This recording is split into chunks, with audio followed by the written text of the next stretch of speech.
యేసుక్రీస్తు నామమున మీ అందరికీ కూడా నా హృదయపూర్వకమైన వందనాలు తెలియజేస్తూ, ఈరోజు నేను ఒక ప్రత్యేకమైన ఆరోగ్య సూత్రాన్ని గురించి మాట్లాడాలని. మనము కొన్ని యాడ్లు చూస్తూ ఉంటాం. పొగ త్రాగుట హానికరము, మద్యం సేవించుట హానికరము. మన యొక్క మానవులకి తెలిసిన హానికరమైన విధానము అదొకటే. కానీ దేవదేవుడు దానికి మించిన హానికరము మనలో ఉంది. దానివల్ల చాలా ఇబ్బంది కలిగింది. అది ఎక్కడికి తీసుకెళ్ళిద్దో కూడా తెలియని పరిస్థితిలోకి వెళ్ళిపోతుంది. మద్యము, పొగ త్రాగటము ఇవన్నీ కూడా భౌతికమైన మరణాన్ని మాత్రమే కలగచేస్తుంది. కానీ పరిశుద్ధ గ్రంథంలో తెలియజేసిన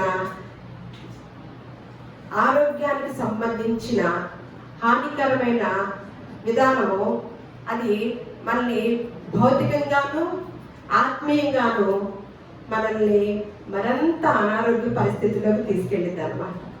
ఆ విషయాన్ని మనం ఖచ్చితంగా తెలుసుకోవాలి. నేను ఎప్పుడు చెప్తూ ఉంటాను, మనము ఇక్కడ దీవెనలు మిమ్మల్ని దీవిస్తాడు దేవుడు, మీకు మీరు ఇస్తే చాలు, మీరు ఇలా చేస్తే చాలు, మీరు ఇన్ని వారాలు ప్రార్థన చేయండి, మీరు ఇన్ని వారాలు ఇలా ఉండండి, మిమ్మల్ని దేవుడు దీవిస్తాడు. మనకు తెలిసిన సత్యాలు కూడా కొంతమంది దేవుడిని ఎరిగిన వారు కూడా ఇన్ని వారాలు వెళ్తే దేవుడి సన్నిధికి మాకు ఈ కుటుంబంలో సమస్య తీరిపోతుంది, ఇందులో నుంచి బయటకు వస్తాము అని ఆ సిద్ధాంతాలే మనకి బయట ప్రపంచంలో ఎక్కువగా మనం చూస్తున్నాం అన్నమాట. అవే తెలుసుకుంటూ వాటిని అనుసరిస్తూ పోతే మనకి దేవుడు రాయించిన మాటలు, దేవుడు రాయించిన జాగ్రత్తలు, దేవుడు ఏర్పాటు చేసిన నిత్యరాజ్యము మనకి దక్కదండి. మనం ఎప్పుడు కూడా మనకి ఆత్మీయ జీవితానికి, భౌతిక జీవితానికి ప్రయోజనకరమైన మాటలే మనం ఇక్కడ మాట్లాడుకుంటూ ఉంటామండి. మన క్రీస్తు ప్రార్థనా మందిరానికి, ఈ సంఘానికి వచ్చే ప్రతి బిడ్డ కూడా ఏ మనసుతో రావాలంటే పరిశుద్ధ గ్రంథంలో ఉన్న ఆ జ్ఞానాన్ని నేను నేర్చుకోవాలి, అది నేర్చుకోవడానికి మాత్రమే ఇక్కడికి రావాలి. ఇంకే సంగతులు నాకు అనవసరం. నా మట్టుకు నేను ఈ పరిశుద్ధ గ్రంథాన్ని వారు చక్కగా నిస్వార్థంగా నేర్పిస్తున్నారు, ఉచితంగా నేర్పిస్తున్నారు. నేర్పిస్తున్న వారు కష్టపడి నేర్పిస్తున్నప్పుడు నేను చాలా నా సమయాన్ని సద్వినియోగం చేసుకొని ఏ రోజు పాఠాన్ని కూడా మిస్ అవ్వకూడదు. నేను ఈ జ్ఞానాన్ని సంపాదించుకోవాలి. మేము మొన్న శుక్రవారం మాట్లాడుకున్నాం, దేన్ని సంపాదించుకోవాలో, ఏది మనకి ప్రయోజనకరమో అని మేము శుక్రవారం నేర్చుకున్నాం అన్నమాట. అలా మనం ఏ ఒక్క రోజు కూడా రాకపోయినా ఆత్మీయగా జ్ఞానాన్ని, పాఠాన్ని మిస్ అయిపోతూ ఉంటాం అన్నమాట. నేను ఇలా ఆదివారాలే వచ్చేవారు కూడా చాలా ఆసక్తిగాను పరిశుద్ధ గ్రంథంలో మనకి ఎన్ని సూత్రాలు తెలియజేశాడో, ఎన్ని విషయాలు మనకి మరుగు చేయకుండా మనకి తెల్లగా తెలియజేస్తూ ఉన్నాడో మన తండ్రి, అవన్నీ మేము ఉన్న కాలంలోనే నేర్చుకోవాలి అని మనం ఎవరైతే ఆతృత పడుతూ ఆశపడుతూ వస్తున్నారో వారందరూ కూడా ఖచ్చితంగా ఆ జ్ఞానాన్ని నేర్చుకుంటారు, దేవుడు అనుగ్రహిస్తాడనమాట. ఈరోజు అసూయ అనే దానిని నేర్చుకుందామని. అసూయ అనేది చాలా చిన్న పదముగాను పెద్దగా మనం పట్టించుకొని ఆ విధానాన్ని మనం తెలుసుకుంటాం. దాని గురించి పెద్దగా పట్టించుకోం. కానీ అది ఎంత హానికరమో, మన జీవితాన్ని ఎంత కృంగతీస్తుందో, నేను ఇందాక అన్నట్లుగా మనం భౌతికంగాను అనారోగ్యాన్ని పాలవుతాము, ఆత్మీయంగాను దేవుడు ఏర్పాటు చేసిన నిత్యరాజ్యానికి వెళ్ళకుండగా చేసేది ఒక విషయం ఏంటంటే అసూయ. దానినే కొన్ని భావాలతో కొన్ని మాటలు ఉంటాయి అన్నమాట. అర్థాలు ఒకటే, మాట మార్పు అన్నమాట. అసూయ అనేది ఒక అర్థము మనకు తెలుసు, దాని గురించి నేను వివరిస్తాను. అలాగే మత్సరము, వార్వలేనితనము, ద్వేషము, విషపు చూపు, అలా కొన్ని అర్థాలన్నీ కూడా ఈ అసూయలోనే కలిసి ఉంటాయి అన్నమాట. ఈ అసూయ వలన ఎవరైతే అసూయ అనేది మనలో ప్రవేశించిద్దో అందరికీ ఉంటది. కానీ అసూయ అనేది నాకు లేదు అని ఎవ్వరు అనద్దు. ఎందుకంటే ప్రతి ఒక్కళ్ళకి కూడా మానవుని యొక్క స్వభావం అన్నమాట. ప్రతి ఒక్కళ్ళకి అసూయ అనేది ఉంటది. కానీ కొంతమందికి కొంత మోతాదులోను, కొంతమందికి ఇంకొక కొంత మోతాదులోను దాన్ని బ్యాలెన్స్ చేసుకునేవారు. మనం ఎలాగైతే బీపీని కంట్రోల్ చేసుకుంటూ బీపీ రాకుండా చూసుకునేవారు, అలాగే బీపీ వచ్చాక దాన్ని కంట్రోల్ చేసుకునేవారు అలా ఉంటున్నాం కదా. అలాగే అసూయ లేకుండా అనేది మనలో కూడా, మన శరీరంలో బీపీ షుగర్ అనేది ఒక లెవెల్లో ఉంటుంది. ఖచ్చితంగా శరీరంలో అవి కూడా ఉండి తీరుతాయి. కానీ ఎప్పుడు అంటే మనకు మోతాదుకు మించిన ఆలోచనలు, మనం తినకూడని పదార్థాలు, మనం ఆలోచించినంత బరువుని మన మీద వేసుకున్నప్పుడు అవి బయటికి కనపడతాయి అన్నమాట. బయటికి అటాక్ అయ్యి అవి దీర్ఘకాల వ్యాధులై కూర్చుంటాయి అన్నమాట. అలాగే అసూయ అనేది ప్రతి ఒక్కరిలో కూడా ఉంటుంది. కానీ ఆ మోతాదును పెంచుకుందామా తగ్గించుకుందామా అనేది బయట ప్రపంచానికి తెలియదు అన్నమాట. కానీ పరిశుద్ధ గ్రంథము చాలా వివరంగా తెలియచేసి దాని జోలికి కనుక వెళితే దాని ముగింపు పర్యావసానం ఎంత దారుణంగా ఉంటుందో, కుటుంబాలు ఎంత పతనం అయిపోతాయో అని మన పూర్వీకుల చరిత్రలో నుంచి, మహామహుల యొక్క జీవితాల్లో నుంచి దేవుడు మనకి రాయించి పెట్టి ఉంచాడండి. అందుకని నేను ఇది ఈరోజు మనం ఆ జాగ్రత్త తెలుసుకోవాలి ఉంటది మోతాదులో, కానీ దాన్ని కంట్రోల్ చేసుకోవటం అనేది దేవుని సన్నిధానంలో దేవుడు మాట్లాడే మాటల్లోనే మాత్రమే ఉండదన్నమాట. అందుకని మనము సమాజముగా కూడుకోవటము మానద్దు అని పౌలు భక్తుడు చెప్పినట్లుగా. ఎందుకంటే ఇటువంటి సూత్రాలు ఉంటాయండి ఇక్కడ.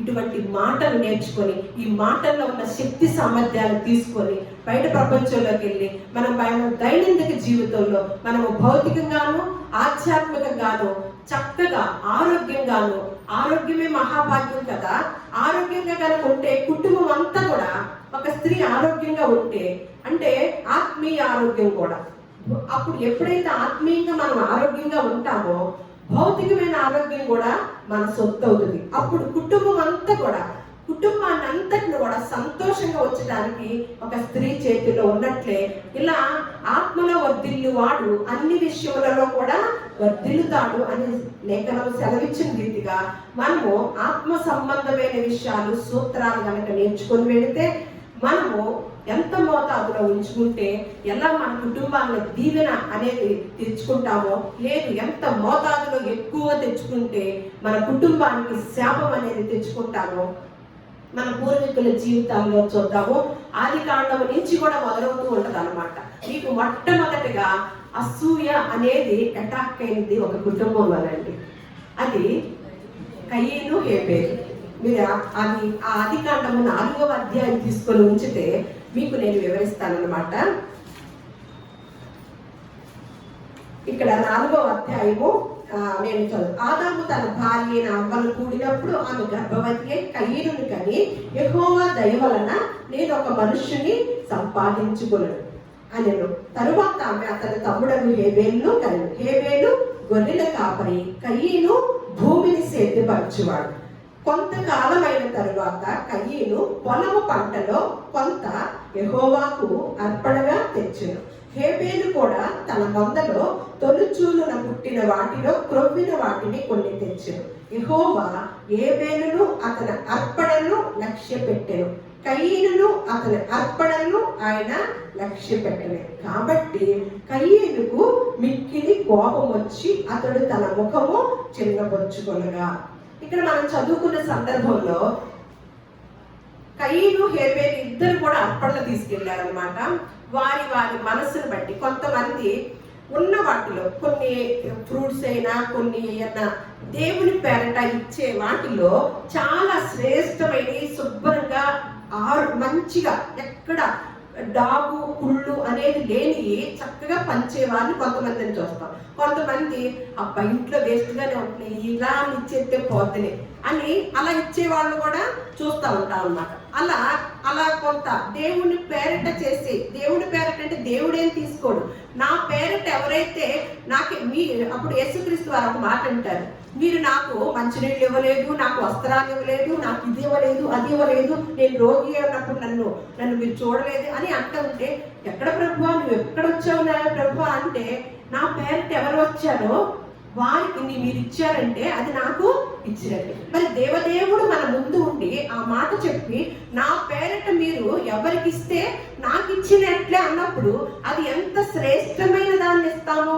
ఎంత మనకు ఎవరైనా పెట్టేటప్పుడు మనం ఎంత తినాలనుకుంటామో, ఎంత పెడితే బాగుండు అని ఇతరులు పెట్టే దాని గురించి మనము ఎలా ఆలోచిస్తామో, మనం పెట్టేటప్పుడు కూడా, మనం ఇచ్చేటప్పుడు కూడా అంతకన్నా గొప్పగా ఇవ్వాలని దేవుని సూత్రం అన్నమాట, దేవుడు చెప్పిన సూత్రం.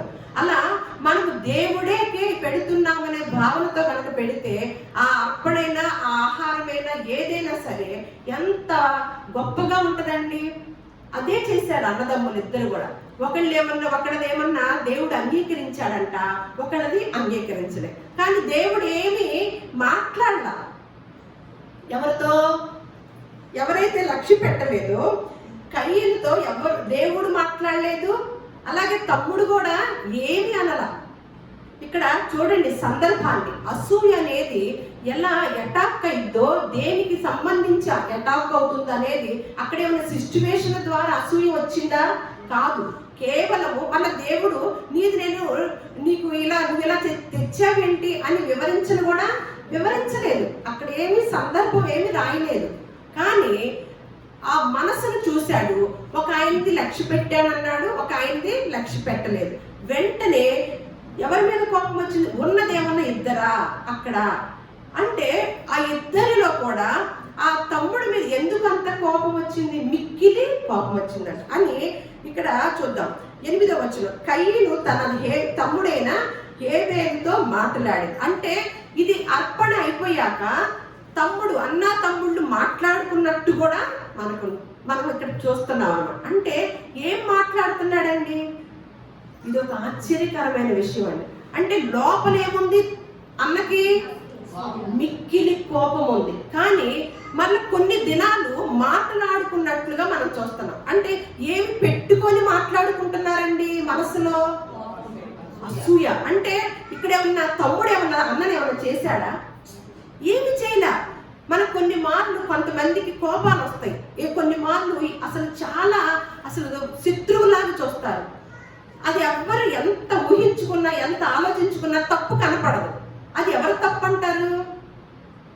వాళ్ళ ఆలోచించుకునే మనసులో ఉన్న విధానాన్ని బట్టి తప్పు అన్నమాట. ఇక్కడ కూడా కొన్ని మార్లు మాట్లాడుకున్నట్లు మనం చూస్తాం.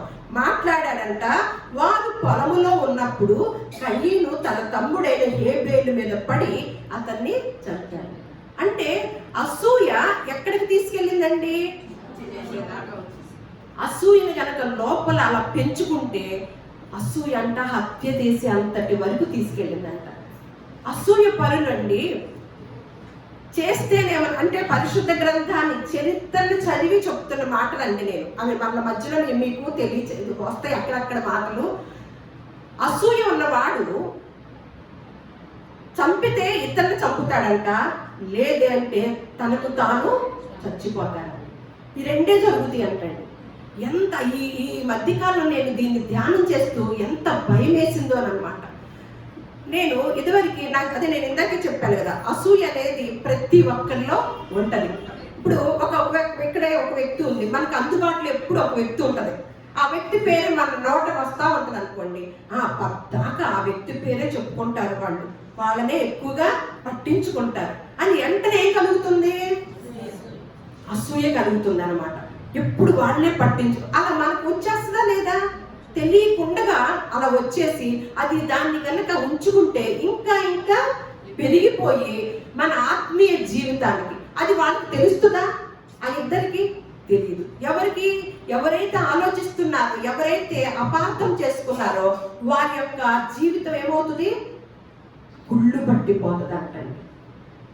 ఇదివరకు రోజుల్లో నా పెళ్ళైన కొత్తలో నాకు ఒక మాట అచ్యుతరావు గారు నేర్పారండి. నేను ఎప్పటికీ మర్చిపోలేను. నేను అది కూడా అనుభవించాను. చెప్పాక ఆయన నేర్పించాక నేను నేర్చుకొని, నీవెప్పుడైనా సరే నీ పక్క వాళ్ళు వర్ధిల్లుతుంటే నువ్వు సంతోషంగా ఉండు. ఖచ్చితంగా మనకు కూడా దేవుడు అంతకన్నా ఎక్కువ ఇస్తాడు. కానీ ఎక్కడ నీ లోపల అసూయ అనేది రానివ్వకు అని నాకు నా వివాహమైన కొత్తలో ఆయన నేర్పించిన మొట్టమొదటి మాట అండి. నువ్వు ఎప్పుడైనా సరే ఎవరైనా సరే అసూయ ఎవరికి వచ్చిందండి? మనకి ఎవరు తెలియని వాళ్ళ కోసం వచ్చిందా? తెలిసిన వాళ్ళ మధ్యలోనే వచ్చిందా? అంతే కదా. మనకి తెలియని వాళ్ళు ఉంటారు, వాళ్ళు ఏం సంపాదించుకుంటే మనకేం తెలుసు, ఎలా ఉంటారు మనకేం తెలియదు. మనకి కానీ వాళ్ళ వైపు ఏం అసూయ రాదు. ఎప్పుడైనా కుటుంబాల మధ్యన ఎవరైతే మనకి విషయాలు తెలుస్తాయో వారి మధ్యలోనే అసూయ అనేది స్టార్ట్ అయింది అనమాట. నేను ఇందాకే చెప్పాను, మోతాదు మించి కనుక వెళ్ళిపోతే ఇదిగో అక్కడ వరకు వెళ్ళిపోతుంది అనమాట. అలా అన్నప్పుడు నేను అది ప్రాక్టీస్ చేస్తూ వచ్చా. ఎవరన్నా బాగా నాకు మిగతా వాళ్ళకి పిల్లలు పడుతున్నారు, నాకు పిల్లలు లేదు, ఎలా రావాలి? నాలో రావాలి అంటే అంతకు ముందే నాకు నేర్పించి ఉంచారు. అలాగే వేరే వాళ్ళు మంచి మంచి కొనుక్కుంటున్నారు, మేము కొనుక్కోలేకపోతున్నాం. ఏమొచ్చింది? నాకు అసూయ వచ్చింది. అలాగే దానికన్నా పెద్ద విషయం ఏంటంటే పిల్లలే లేరు, నాకు సంబంధించిన చిన్న పిల్లలు కూడా కంటున్నారు. ప్రభువా, నాలో ఎక్కడ కూడా అసూయ రాకూడదు, నీ వైపే నేను చూడాలి, నీ వాక్యాన్ని నేర్చుకోవాలి, నీ సేవలో బిజీ అయిపోవాలి. అమ్మో, ఈయన నేర్పారు కదా, అది దానివల్ల నష్టం ఉంటుంది, నేను పొందుకోలేకపోగా నేను నా శరీరం కూడా కుళ్ళిపోయేటట్లుగా తెచ్చుకుంటాను అని లేఖనాన్ని బట్టి నేను నేర్చుకొని మాట్లాడి ప్రార్థన చేసుకొని నా దరిదాపుల్లోకి తీసుకురాలేదండి ఆ విషయాన్ని. ఎప్పుడైతే నేను అలా ఉన్నానో, మేము ఏమీ లేని పరిస్థితిలో వచ్చిన వారు దేవుడు అంచెలంచెలుగా మమ్మల్ని ఎంత ఆశీర్వదించాడో. మేము ఎదిగిన కొలది మేము ఎప్పుడైతే ఒకరికి ఏదైనా సాయం చేయాలంటే మనస్ఫూర్తిగా సాయం చేస్తాం. వాళ్ళు మాకన్నా గొప్పగా ఉండాలి అని నేను ఏ ఇంటికి వెళ్ళినా ప్రార్థన చేసి వస్తానండి. ఎందుకంటే అలాంటి మనసుని తెచ్చుకున్నాను, ప్రాక్టీస్ చేసుకున్నాను. అలా ఇక్కడ నిలబడి మాట్లాడుతున్నామంటే సత్యము మాట్లాడాలి. మనస్ఫూర్తిగా ఇతరులకి సాయం చేయాలంటే మా సమయాన్ని, మా సొమ్ముని, నా యొక్క ఓపికని అంతటిని కూడా ఖర్చు పెట్టి వాళ్ళకు ఒక్క మంచి జరిగిందంటే ఎంత తాపత్రయపడతానోనండి. వాళ్ళు ఎవరైనా సరే నాకు ఓపిక ఉన్నంత వరకు కూడా, ఎందుకంటే నేను నేర్చుకున్న విధానం అన్నమాట. ఇక్కడ ఏదైనా సంఘటన జరిగిందంటే ఏమీ లేదు, కానీ అంత కూడా ఏం తెచ్చుకున్నాడు? దేశ దిమ్మరైపోయాడు అన్నమాట. దేవుని యొక్క శాపాన్ని కొని తెచ్చుకున్నాడు. అందుకనే సొలొమోను గారు ఒక మాట మాట్లాడతాడండి. జ్ఞాని అయిన సొలొమోను గారు గొప్ప మాట మాట్లాడతాడు. ఏమనంటే సామెతల గ్రంథము 14వ అధ్యాయము 30వ వచనం. సాత్వికమైన మనస్సు శరీరమునకు జీవము, అలాగే మత్సరము ఎముకలకు ఉళ్ళు. సాత్వికమైన మనస్సు అంట శరీరానికి జీవాన్ని ఇచ్చిద్దంట. మత్సరం అంటే అసూయ అనే దానికి పదానికి మత్సరము కూడా ఒక మాట అన్నమాట. అసూయ, మత్సరము, ద్వేషము, విషపు చూపు, ఓర్వలేని తనము, ఇవన్నీ ఒకే కోవకు చెందినవి అన్నమాట. ఇక్కడ ఏమంటున్నాడు? మత్సరము అనేది ఎముకలకి గుండు తెచ్చిపెట్టిందని. అసూయ వలన, మత్సరం వల్ల ఎన్ని హత్యలు జరిగినాయో మనం చూస్తూ ఉంటున్నాం బయట ప్రపంచంలో. అలాగే ఇంకొక యోగ భక్తుడు కూడా ఒక మాట మాట్లాడతాడండి. యోగ గ్రంథము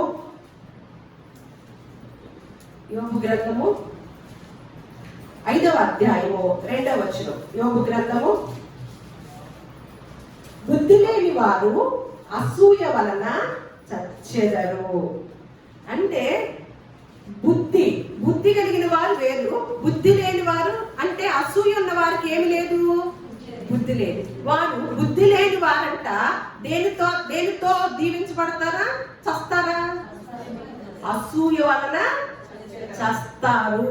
జాగ్రత్త. ఎంత సూటిగా తెలియచేస్తున్నాడండి. ఒక్క వ్యక్తిలో అసూయ, ఈర్ష్య, విషపు చూపు, వార్వలేని తనము, మత్సరం ఎప్పుడైతే అటాక్ అవుతుందో కుటుంబాలు నాశనం అయిపోతాయి. కుటుంబాల్లో సమాధానం ఉంచరండి. వాళ్ళల్లో ఎవరు ప్రవేశించుతున్నారండి? అపవాది ప్రవేశించుతుంది. వాళ్ళు అలా వచ్చిన వారు కుటుంబాలను అయితే నాశనం చేస్తున్నారు, కానీ వాళ్ళ కుటుంబాలు ఏమవుతాయో అని మన పూర్వీకుల చరిత్రని మనకి ఉదాహరణగా పెట్టారు. ఇక్కడ ఇంకొక వ్యక్తి ఉంటాడు. చాలా మంది ఉన్నారు. మనం ఇద్దరు ముగ్గురు గురించి తెలుసుకొని మనం ముగించుకుందాం. సౌలు, దావీదు. సౌలు గారు రాజు అయ్యాడు అనమాట. రాజుగా చేశాడు, దేవుడు అవకాశం ఇచ్చాడు. అయితే ఏమైందో చూడండి సౌలు గారి పరిస్థితి. మీకు 2 సమూయేలు 3:1 ఒక మాట ఉంటుంది అనమాట.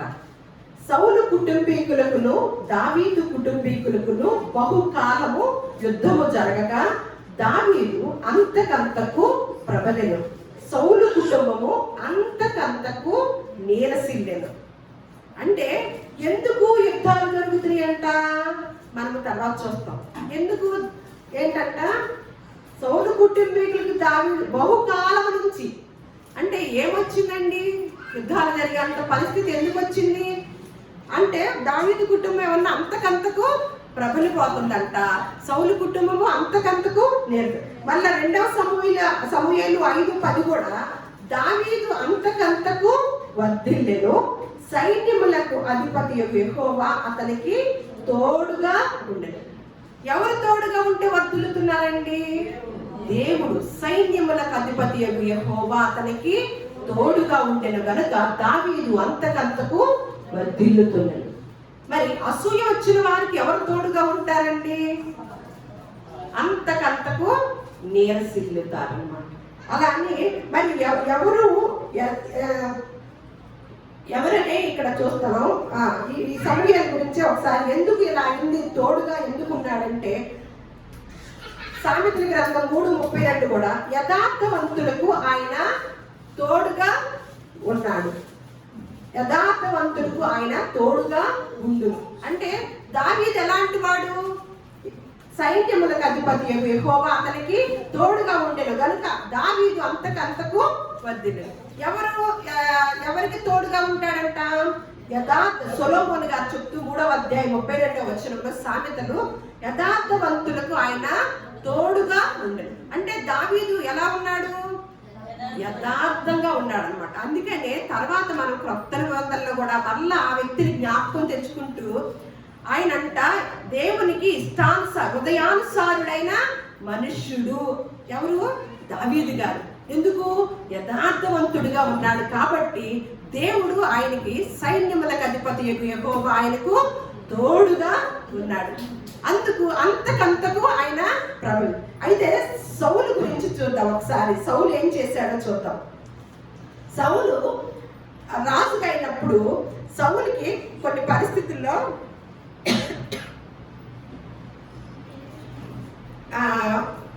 ఒక దేవుని యొక్క ఆత్మ పోయి దురాత్మ వచ్చిందండి. ఆ సమయంలో మనం చూద్దాము. అక్కడి నుంచి చూసి ఎందుకు సౌలు కుటుంబీకులకి దావీదు కుటుంబీకులకి బహుకాలం నుంచి యుద్ధం ఎందుకు జరుగుతుందో చూద్దాం అనమాట.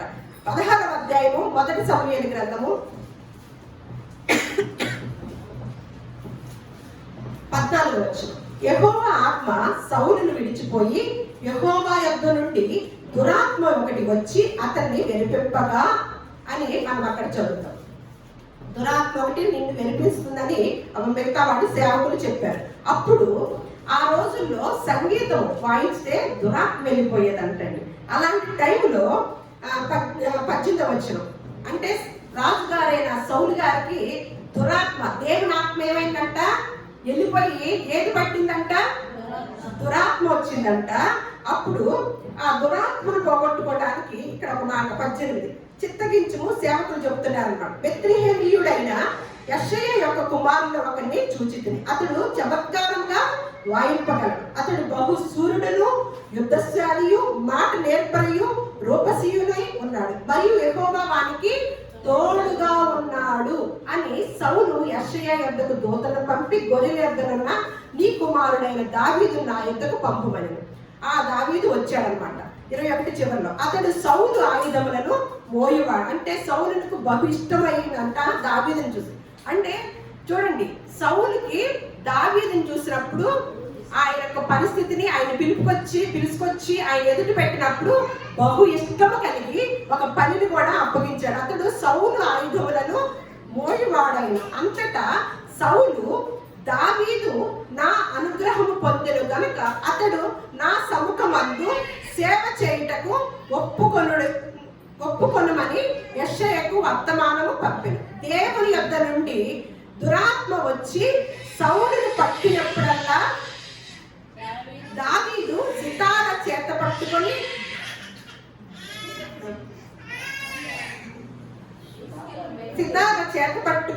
వాయింపగా దురాత్మ అతన్ని విడిచిపోయింది. అతడు సేద తీరి బాగయ్యను. మీరు ఇక్కడ గమనించండి, సౌలు రాజుగారుగా అయినప్పుడు సౌలుకి ఎక్కడి నుంచి వచ్చిందంట దురాత్మ? కూడా ఎక్కడి నుంచి వచ్చిందంటండి దురాత్మ? దేవుని యొద్ద నుండి వచ్చిందంట. దేవుడే అనుమతిస్తాడు. జాగ్రత్త. నీలో కనుక మనలో కనుక ఏ తేడా వచ్చినా దేవుడే అనుమతిస్తాడు. ఎవరికి? దురాత్మకి. దురాత్మ వచ్చిందంట. ఆ దురాత్మ వదిలించుకోవడానికి ఎవరి వల్ల అవనప్పుడు సేవకులు చెప్పారంట, పలానా యెషయా కుమారుడు దావీదు గారు ఉన్నారు, చాలా నేర్పరి, రూపవంతుడు, అందమైన వాడు, చాలా గొప్పవాడు, గొప్పగా వాయించుతాడు అని తెలియచేసినప్పుడు తన క్వాలిఫికేషన్ అంతటిని బట్టి సౌలు గారికి చాలా ఇష్టమైందంట దావీదు గారు. ఎవ్వరూ చేయలేని పని దావీదు సౌలు గారికి చేస్తే ఆయనంట దురాత్మ వెళ్ళిపోయి ఏం చేశాడంటే అతడు సేద తీరి బాగయ్యాడు. ఏముండాలి అప్పుడు దావీదు ఎడల? ఈ వ్యక్తికి కృతజ్ఞత ఉండాలి. తను దురాత్మ పట్టినప్పుడు దురాత్మ వెళ్ళిపోయిందా? దావీదు గారు సితార వాయించుతుంటే నీకు అనుకూలంగా ఉన్నాడా? తర్వాత ఈ యొక్క విధానంలోకి గొలియాత్ ఎంటర్ అయ్యాడనమాట. గొలియాత్ ఎంటర్ అవటము, గొలియాతుని అన్నలందరూ కూడా దావీదుని కొంచెం చిన్న చూపు చూడటము, దావీదికి ఉన్న వస్త్రాలు, యుద్ధ వస్త్రాలు ధరించినప్పుడే ఉన్న దావీదికి అవి పట్టకుండా పోవటము, ఆయన ఆజానుబాహుడైన గొలియాతుని చంపడానికి నేను వెళ్తున్నానన్నప్పుడు అందరు ఎగతాళిగా చూడటము, ఆయన ఒక్క రాయితో గొలియాతుని చంపటము జరిగిందనమాట. జరిగినప్పుడు దావీదు గొలియాతుని చంపి మొదటి సమూయేలు గ్రంథము 17వ అధ్యాయము 54. అయితే దావీదు ఆ ఫిలిష్తీయుని ఆయుధములను తన డేరాలో ఉంచుకొని అతని తలకు తీసుకొని యెరూషలేమునకు వచ్చెను. మళ్ళా 18 దావీదు 6వ వచనం చదువుతున్నా. దావీదు ఫిలిష్తీయుని హతము చేసి తిరిగి వచ్చినప్పుడు స్త్రీలు ఇశ్రాయేలీయుల ఓళ్ళన్నిటిలో నుండి తంబురులతోనూ సంబరముతోనూ వాద్యములతోనూ పాడుచు నాట్యమాడుచు రాజైన సౌలును ఎదుర్కొన్నట్టుగా వచ్చింది. ఆ స్త్రీలు ప్రతి గానములు చేయించు వాయించుచు సౌలు 1000 కొలదియు దావీదు 10,000 కొలదియు శత్రువులను హతము చేసినది. ఆ మాటలు సౌలునకు ఇంపుగా ఉండనందున. ఇంపుగా ఉన్నాయా? ఇక్కడ ఏదైనా తప్పిదాలేమన్నా జరుగుతున్నాయా? గొడవలు జరుగుతున్నాయా? అసూయ అనేది ఎలా అటాక్ అవుతుందో, ఎలా పతనం అవుతున్నారో కుటుంబాలు పూర్వీకుల చరిత్రలో నుంచి మనం నేర్చుకుంటున్నాం అన్నమాట. మనం నేర్చుకుంటున్నాం. ఏం చేశాడండి? గొలియాతును ఎవ్వరు చంపలేకపోయారా? చిన్నవాడైన దావీదు యుద్ధ వస్త్రాలు కూడా ధరించుకోకుండా, కవచాలు కూడా ధరించుకోకుండా ఒక్క రాయితో గొలియాతుని మీకు తర్వాత అధ్యాయాన్ని చదువుకోండి. అంత ఆజానుబాహుడు, 6 మూళ్ళ జానుడంత అతన్ని చంపేసి తలను పట్టుకొని యెరూషలేముకు వచ్చినప్పుడు మరి ఏమంటారండి? ఒక గొప్ప విధానాన్ని సాధించినప్పుడు మెచ్చుకోరా? చక్కని ఒక యుద్ధాన్ని చేసి ఒక శత్రువును ఓడించేసి ఎవరు చేయలేని పనిని దావీదు గారు చేసినప్పుడు స్త్రీలు పురుషులు అందరూ కూడా ఏం చేస్తున్నారంట? సౌలుకి 1000 కొలదియు దావీదునకు 10,000 కొలదియు. ఇంపుగా ఉన్నదా మాటలు? ఇక్కడ దావీదేమీ చేయలే. అనవసరంగా అసూయ పొందడానికి దావీదేమీ చేయలే. కానీ అసూయ అలాంటి హానికరమైనది అన్నమాట. ఎవ్వరు చేయరు. ఏమి? వాళ్ళ లోపల నుంచి పుట్టుకొచ్చే అనారోగ్యం, లోపల నుంచి వచ్చే వ్యాధి మన ప్రభుత్వం వారికి, మన సమాజానికి పొగ త్రాగటము హానికరము, మద్యము సేవించటము హానికరము. అది మాత్రమే తెలుసు. కానీ మనుషుల్ని బ్రతికించే ఒక సూత్రము, అది దేవుడికి మాత్రమే తెలుసు, దేవుని ఎరిగిన ప్రజలకు మాత్రమే తెలుసు అన్నమాట. ఆ సూత్రాన్ని ప్రజలందరూ కనుక వాడితే యుద్ధాలు ఉండవు, కొట్లాట్లు ఉండవు, సంతోషము, సమాధానము, ఆరోగ్యం ఉండదు. కానీ ఆ సూత్రాన్ని ఎవరైనా కనిపెట్టి చట్టం వారు ఇది చేస్తున్నారంటే, కానీ ఈ చట్టం వారు దాన్ని ఛేదించుతూ ఆ సూత్రాన్ని మీరు అవలంబించండి. మీరు సంతోషంగా భూలోకంలో జీవిస్తారు, మీ కుటుంబాలు కూడా దీవెన పొందుకుంటాయి. మీరు పరలోక రాజ్యం వెళితే డైరెక్ట్గా పరలోక రాజ్యానికి వెళతారు అని ఇక్కడ ఏమంటున్నాడు. ఆ మాటలు సౌలునకు ఇంపుగా నుండనందున అతడు బహు కోపము తెచ్చుకొని, వారు దావీదునకు 10,000 కొలది అనియు నాకు 1,000 కొలది అని స్తుతులు పాడినే, రాజ్యము తప్ప మరి ఏమి అతడు తీసుకొనగలడు అనుకొనెను. కాబట్టి నాట నుండి సౌలు దావీదు మీద విషపు చూపు అంటే అక్కడ నుంచి మొదలైందండి.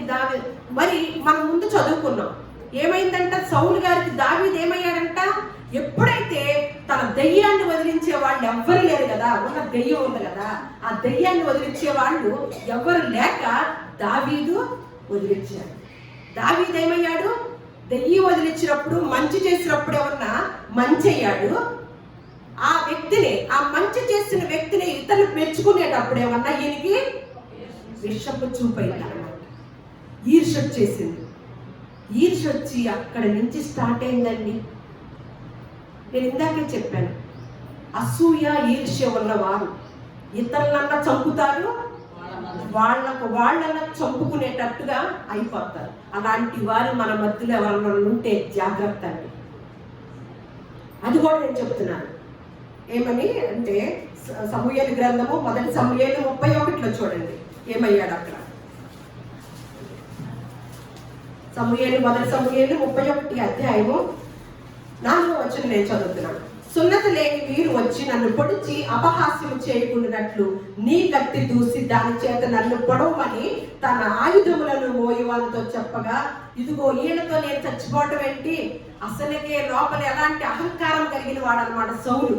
అసలు వద్దు, నన్ను వాళ్ళతో కాకుండా నువ్వే చంపే అని ఎవరితో చెప్తున్నాడు, ఆయుధాలు మోయవాంత అంటే ఆయుధములను మోయవాంతో చెప్పగా అతను భయం చేత అలాగా చెయ్యి నల్లకుండెను. గనుక సౌలు తన కత్తి పట్టుకొని దాని మీద పడి చచ్చాడు. నేను ఇందాకే చెప్పాను, వాళ్ళు ఎవరినన్నా చంపేస్తారు, లేదు చంపడం కుదరపోతే కుటుంబాలన్నా నాశనం చేస్తారు, లేదు వాళ్ళన్నా నాశనం. కుటుంబం అంతా చెల్లా చెదిరైందండి. తన తర్వాత రావాల్సిన కుమారుడు రాలేదండి, రాజుగా దావీదు గారిని పెట్టారండి. చూసారా, సౌలుకున్న విషపు చూపు తన కుటుంబాన్ని పతనము చేయడమే కాక ఎంతో గొప్ప వ్యక్తి అండి సౌలు. దేవుడి చేత అభిషేకించబడి రాజుగా ముద్రించబడినప్పుడు కూడా రాజు దేవుడి యొక్క మాట వినక ఎప్పుడైతే నేను అవన్నీ చదివించడానికి మీకు ఆ టైం లేదు కాబట్టి, దురాత్మ ఎందుకు వచ్చిందంటే దేవుడి మాట ఎప్పుడైతే దేవుడు చెప్పినట్లుగా చేయలే రాజు స్థానంలో ఉన్న సౌలు, అప్పుడు ఎవరు వచ్చారండి, దేవుడు మాట ఎప్పుడైతే వినలేదో దురాత్మ ప్రవేశించిందండి. అందుకని అపవాదికి చోటు ఇయ్యకండి. చోటు ఇచ్చారా, ఎంత చోటు ఇచ్చినా ఆవరించిందండి. మరి అలా చాలా మంది ఉన్నారండి. అలా ఇదైన వాళ్ళలో మనము యోసేపు గురించి చూస్తాము. అన్నలు అసూయపడి ఆ వ్యక్తిని ఎక్కడికి తీసుకెళ్లారో, ఏం చేశారో, తర్వాత ఆ తమ్ముడు అన్న మాటే నెరవేరి అన్నలకి దిక్కయ్యాడో తమ్ముడు, ఆ కథ చూస్తాం. అలాగే మొర్దెకై ఎస్తేరు గ్రంథంలో చూస్తాం. ఎవరి కోసమైతే ఉరికొయ్యి చేసి ఉన్నాడు హామాను, ఆ చేసిన ఉరికొయ్యి ఎవరికి వెళ్ళింది, మొర్దెకై కోసము ఉరికొయ్యని ఏర్పాటు చేశాడు. ఎందుకు, అందరూ వెళుతుంటే హామాను అందరూ నమస్కారం చేస్తున్నాడంట, మొర్దెకై మాత్రం నమస్కారం చేయకుండా కూర్చున్నాడంట. ఏమొచ్చిందిగా, అహంకారం. ఇట్లా ఉన్నాడా, తన పని చెప్పాలి అని తనకేదో ఒక నేరం మోపి వెంటనే రాజుగారు చెప్పగానే ఉరికొయ్యని తయారు చేసి రెడీగా ఉంచేసి ఆ ఉరికొయ్యికి రెడీగా ఉంది రాజుగారు, ఒత్తికైన ఉరికొయ్య మీద పెట్టేద్దాం అని సిద్ధం చేశాడంట. మనం ఏది విత్తుతామో ఆ పంటనే వస్తామంట. ఆ ఒత్తికే కోసం ఏర్పాటు చేసిన ఆ యొక్క ఉరికొయ్యి హామాను కుటుంబ సభ్యులు పోయారు.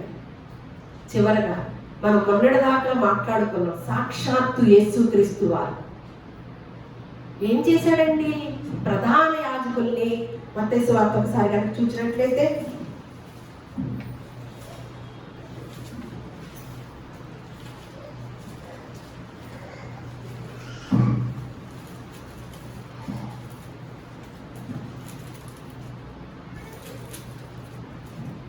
ఇరవై 27వ అధ్యాయము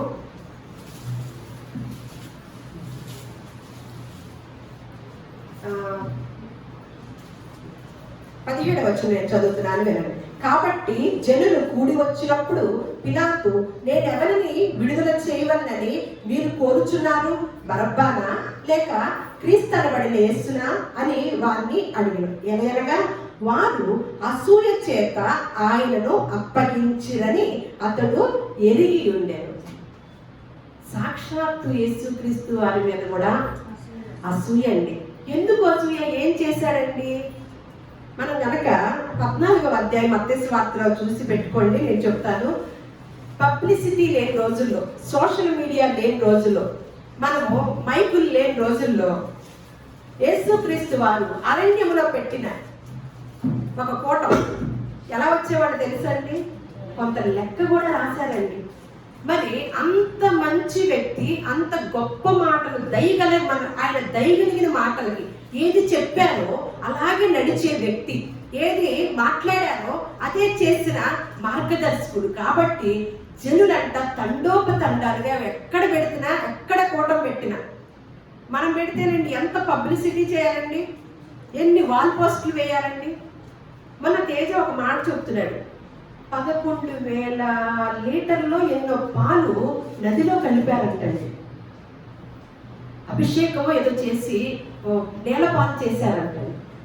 చాలా మంది అది ఎందుకు అలా నేలపాలు చేశారు, ఎందుకు అలా చేశారు అని కూడా అన్నారని అని కామెంట్లు పెట్టారమ్మా. అని నాతో ఏదైనా మాట్లాడేటప్పుడు తేజ కూడా దేవుడి గురించి తనకి ఏదైనా క్వశ్చన్స్ ఉంటే నన్ను అడుగుతూ ఉంటాడు. నాకు తెలిసిన పరిధిలో నేను తేజాకి చెప్తాను, తేజాకి తెలిసిన పరిధిలో నాకు చెప్తాడనమాట. అలా అని అమ్మ ఎలా అమ్మ నేను కూడా కామెంట్ పెట్టానమ్మా, నాకు నచ్చలేదమ్మా అని అన్నాడు. అలా ఇప్పుడు ఇక్కడ పబ్లిసిటీ లేదు, ఖర్చు లేదు, ఏమి లేదు. ఆయన క్యారెక్టర్, ఆయన మాటలు, ఆయన మాట్లాడితే చాలు స్వస్థత, ఆయన పలకరిస్తే చాలు స్వస్థత, ఆయన చెంగు పట్టుకుంటే చాలు, ఆయన నడిచిన చోట్ల ఒక అడుగేస్తే చాలు. అంత మహానుభావుడు ఎక్కడ పెట్టినా కూడా అక్కడికి జనులు తండోపతండాలుగా వచ్చారు. అంటే నేను ఎందుకు అసూయపడ్డారు, ఈయన చేసిన తప్పేంటి అని చెప్పటానికి అనమాట. ఇక్కడ 14వ అధ్యాయము 13 యేసు ఆ సంగతి విని ధోని ఎక్కడి నుండి అరణ్య ప్రదేశమునకు ఏకాంతముగా వెళ్ళారు. జన సమూహములు ఆ సంగతి విని, ఏమన్నా రమ్మన్నాడా ఈయన?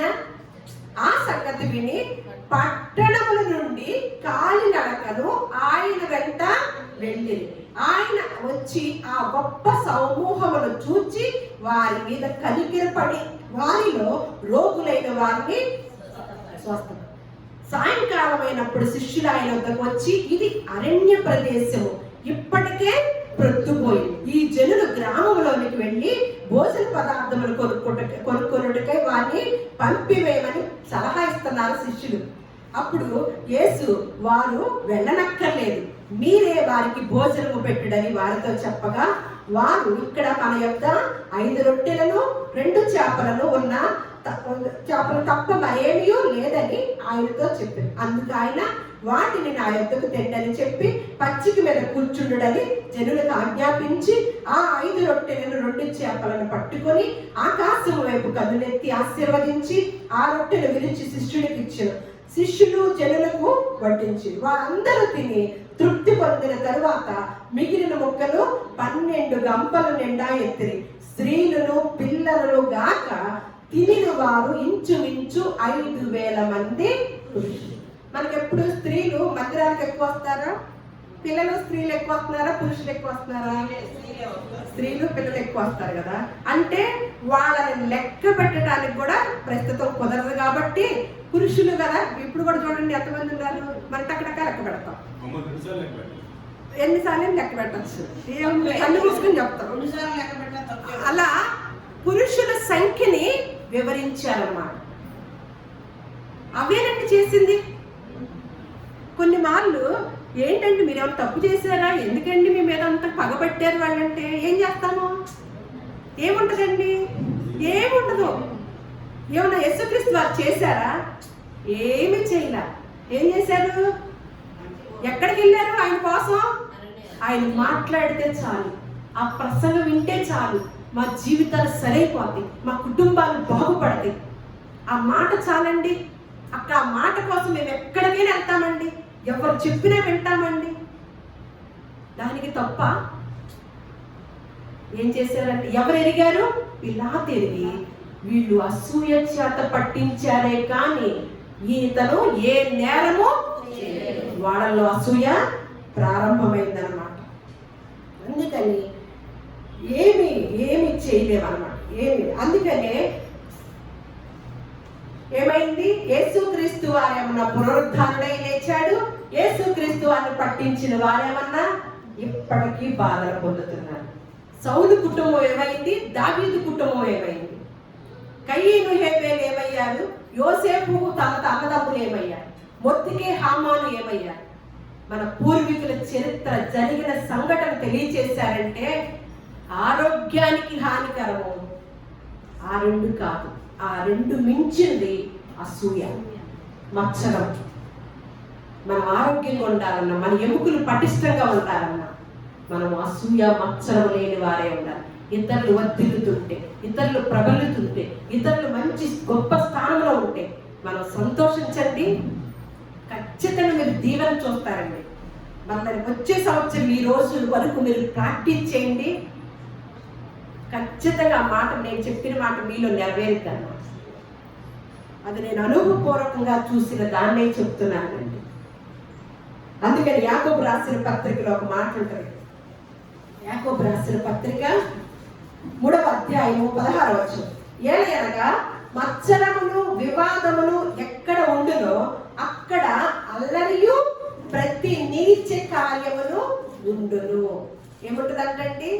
ఎక్కడైతే మత్సరము వివాదం ఉంటుందో ప్రతి అక్కడ ఏముంటది? అల్లరియు ప్రతి నీచ కార్యము ఉంటుంది. అంటే ఇక అది ఎక్కడైతే స్టార్ట్ అయింది, ఆ కుటుంబంలోను, ఆ ప్రాంతాల్లోను, ఆ దేశాలకి ఏ కార్యాలు వస్తాయి? మంచి కార్యాలు కనపడవి, ఎక్కడ నీచ కార్యాలే కనపడతాయి అన్నమాట. అందుకనే 1 కొరింథీ 3:3లో చూద్దాము. మీలో అసూయయు కలహమును ఉండగా మీరు శరీర సంబంధులై మనుష్య రీతిగా నడుచుకొని వారు కారా అని ఏముంటుంది అంట? కొరింథీ సంఘానికి పౌలు గారు రాస్తూ, మీలో అసూయయు కలహమును ఉండగా ఎలా నడుస్తారు? ఆత్మ సంబంధంగా నడుస్తారా, శరీర సంబంధంగా నడుస్తారా? మనలో అసూయ కలహం ఉందనుకోండి, మనలో ఆత్మ సంబంధమైన విషయాలు బయటకు వస్తాయా, శరీర సంబంధమైన విషయాలు బయటకు వస్తాయా? అందుకనే పౌలు గారు చెప్తున్నారు అన్నమాట. ఇదండి మందిరాలకు వస్తే ఈ మంచి వార్తలు తెలుస్తాయండి. కొంతమంది దేవుడు లేడంటారు, కొంతమంది సైన్సే కావాలంటారు. కాదు, దేవుని సన్నిధికి వస్తే మనిషి జీవితానికి ఎంతో ఎంతో ఉపయోగపడే విషయాలు నేర్చుకుంటాం. దేవుడే కలగ చేయకపోతే మనం ఏదీ కనుగొనలేము, ఏదీ తెలుసుకోలేము అన్నమాట. ఆ దేవుడే మనకి తేట తెల్లగా కొన్ని విషయాలు తెలియజేస్తూ మనము మనకి మన దైనందిక జీవితానికి, మన కుటుంబానికి ఏది హానికరమో, ఏది మనకి నరకానికి తీసుకెళ్లే విషయాలు, మన కుటుంబాన్ని పతనం చేసే ఏవి ఉంటాయో అవి మనకి ముందుగా తెలియచేసి మన కుటుంబాలు జాగ్రత్తగా ఉండటానికి, మనలో వచ్చే అసూయని తక్కువ మోతాదులో బ్యాలెన్స్ చేయటానికి దేవుడిచ్చిన అవకాశాన్ని సద్వినియోగం చేసుకుంటూ, దేవుడిచ్చిన ఆశీర్వాదాన్ని మనం పొందుకుంటూ, మన బిడ్డల్ని మరంతగా దీవెనికి పాత్రలు చేసుకునే కుటుంబ సభ్యులుగా మనం అందరం కూడా దేవుడు అటువంటి విధముగా ఆశీర్వదించునుగాక.